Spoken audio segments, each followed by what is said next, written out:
AITA for telling my husband he ruined our honeymoon? Where do I even begin? I feel like I'm going crazy, and maybe writing this down will help me get some perspective because I genuinely don't know if I'm overreacting. Part of me feels like I'm being too dramatic, but the other part of me, well, I'm hurt, and I feel like my feelings are being completely dismissed. Anyway, here's what happened. Maybe some of you have been through something similar. My husband and I just got back from what was supposed to be our dream honeymoon. You know how it is when you first get married. You imagine everything will be perfect, like in those rom-coms where the newlyweds are all over each other, having the time of their lives on some secluded beach, without a care in the world. That's what I pictured.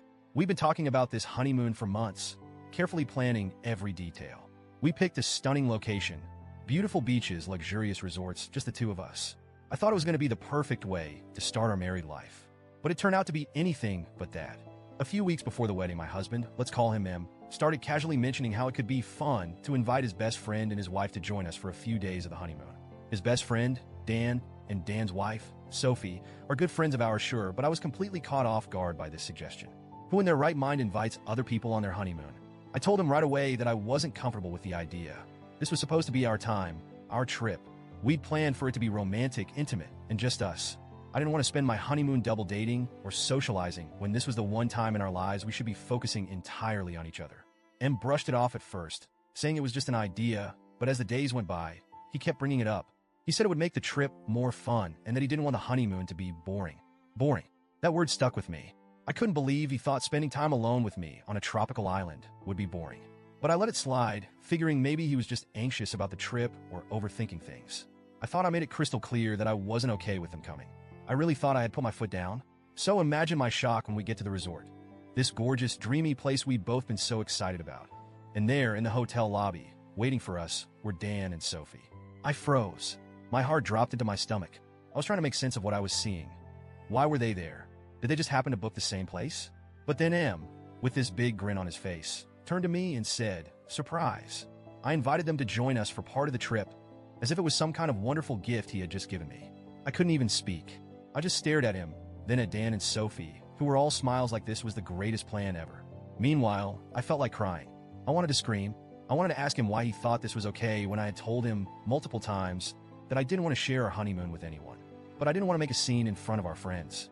So I smiled and hugged them, pretending everything was fine. Inside, though, I was fuming. That set the tone for the rest of the trip. We ended up doing almost everything together with Dan and Sophie. Every meal was a double date, every activity was a group activity, and there was zero alone time for just me and M. There were so many times when I tried to subtly hint that we should spend time alone, but every time I did, M would brush me off. He'd say things like, "We'll get our alone time later," or "We can do something together next time," but that time never came. Even at night, instead of cuddling and talking like newlyweds, he wanted to hang out with Dan in the hotel bar, leaving me alone in our room. I tried to make the best of it. I kept telling myself that I didn't want to ruin the mood or seem ungrateful. But honestly, I felt invisible. It didn't feel like a honeymoon anymore. It felt like a random group vacation. Then, on the last day of the trip, I finally broke down.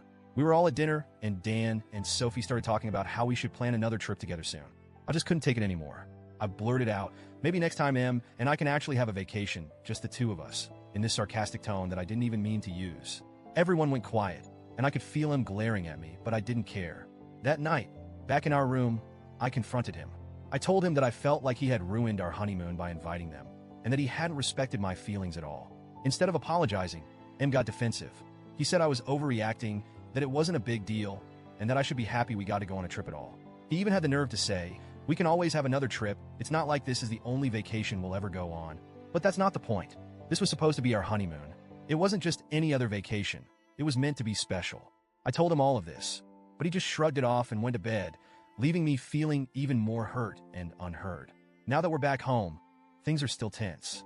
He keeps acting like I'm being unreasonable, and I don't know how to get through to him. I've tried explaining that it wasn't just about the trip itself, but about the fact that he didn't listen to me or respect my boundaries. But he keeps saying I'm blowing things out of proportion. So, Reddit, AITA for telling my husband he ruined our honeymoon? Should I have just sucked it up and gone along with it? Or am I right to feel like my feelings were completely disregarded?